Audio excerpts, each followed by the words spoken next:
Bonjour à toutes et à tous et bienvenue dans cette nouvelle parole de foi. Aujourd'hui, nous allons voir l'enseignement de Jésus au travers du premier « Je suis » qu'il va utiliser. Et ce « Je suis » vient juste après le miracle de la multiplication des pains où Jésus a pu nourrir 5000 hommes.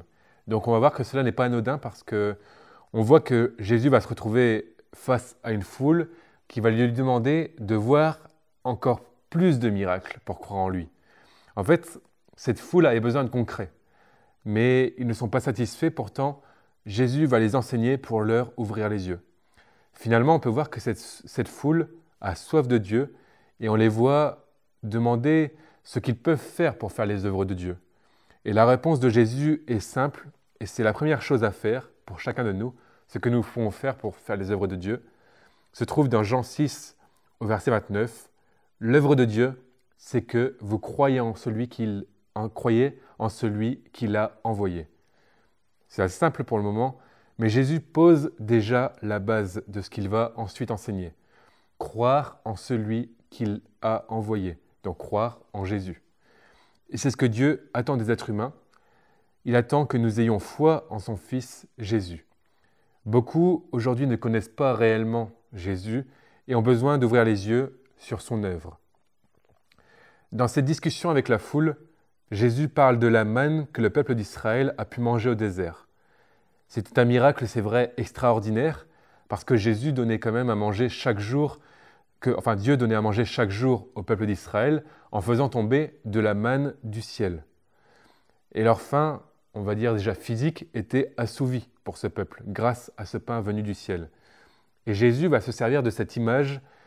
Il va montrer que Dieu a donné, c'est vrai, ce pain venu du ciel qui a nourri physiquement le peuple, mais il va ajouter au verset 33 du chapitre 6 de Jean, le vrai pain du ciel, le pain de Dieu, c'est celui qui descend du ciel et qui donne la vie au monde.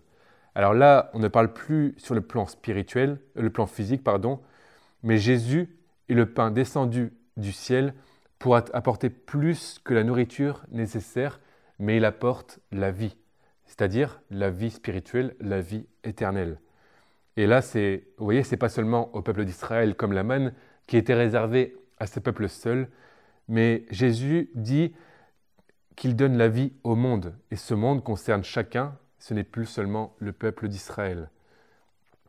Les adversaires de Jésus disent ensuite au verset 34, « Donne-nous toujours de ce pain-là », ce qui laisse entendre que le pain, donc que Jésus, aurait besoin d'être renouvelé constamment.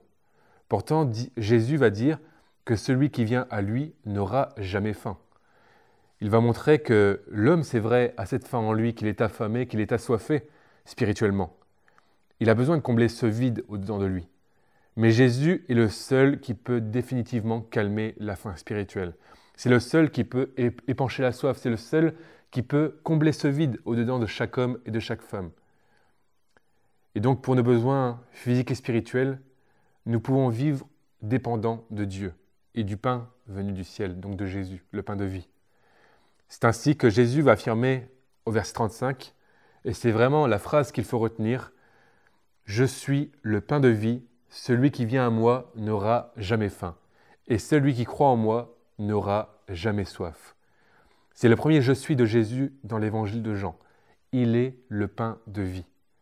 Il présente donc deux conséquences au fait qu'il soit le pain de vie.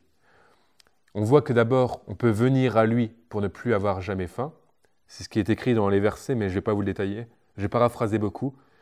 Et la deuxième conséquence, c'est qu'on peut croire en lui pour ne plus jamais avoir soif.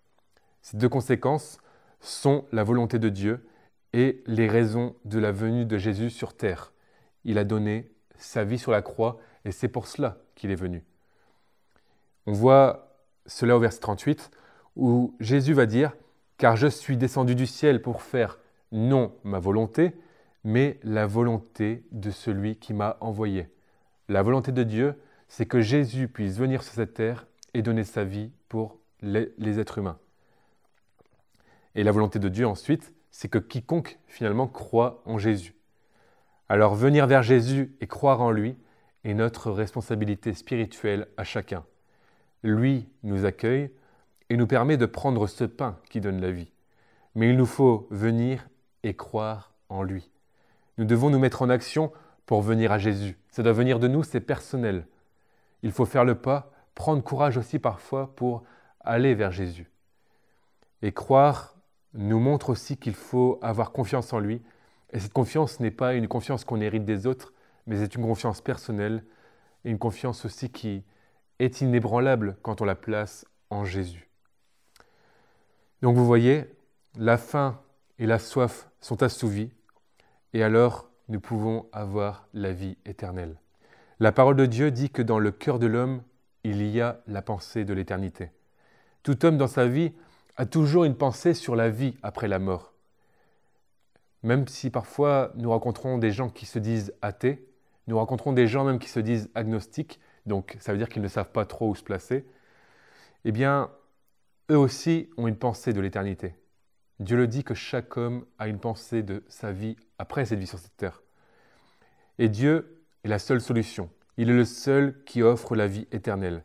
Cette vie éternelle n'est pas éphémère comme cette vie présente, mais elle offre tout ce dont l'être humain a besoin pour qu'il n'ait plus soif et plus jamais faim, comme le dit Jésus.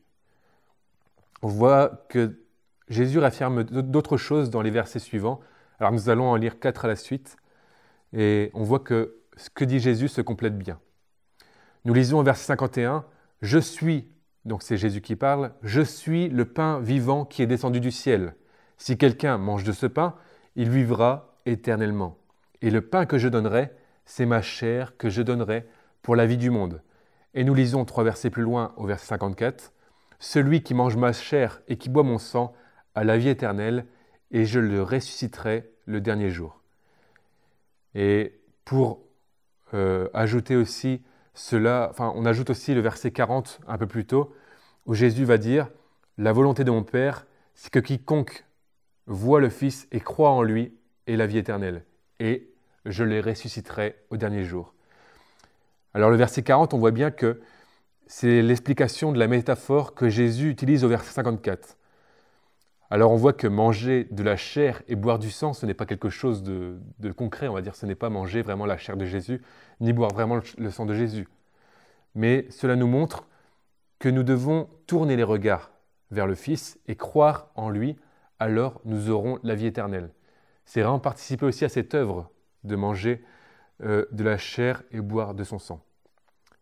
Il faut bien voir que cela, c'est vraiment une métaphore. Ce n'est pas comme, il ne faut pas le prendre littéralement. Manger de ce pain est symbolique. C'est une image de Jésus et cela nous montre que nous devons nous l'approprier par la foi en lui, en croyant en lui.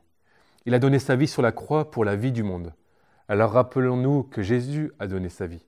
C'est volontairement qu'il s'est sacrifié pour le monde entier et que pour celui qui croit en lui reçoive la vie éternelle. Ces 2 versets nous montrent bien la promesse finale de Jésus. Si l'on croit en lui, il nous ressuscitera au dernier jour. Il fait référence à son retour, à la fin des temps. Ceux qui auront cru seront alors ressuscités et pourront vivre éternellement. Alors nous aussi, même si Jésus nous a déjà touchés, nous devons aussi être encouragés dans notre évangélisation, à présenter aussi Jésus comme le pain de vie. Il n'a pas changé et nous devons nous rappeler que ce « je suis » nous montre que Jésus agit tel quel aujourd'hui, mais qu'il agira aussi comme cela demain, comme il agit dans le passé. Il sera toujours le pain de vie, c'est son identité. Et il sera toujours celui qui donne la vie éternelle et celui en qui, par la foi, nous pouvons avoir la vie éternelle. Alors, que nous puissions aussi le faire connaître sous cet aspect dans notre évangélisation, dans notre quotidien, dans ce que nous disons aux gens à propos de Jésus. Il est venu pour sauver le monde entier. Il est descendu du ciel pour que plus jamais l'homme n'ait faim ni soif, mais qu'il puisse recevoir cette vie éternelle.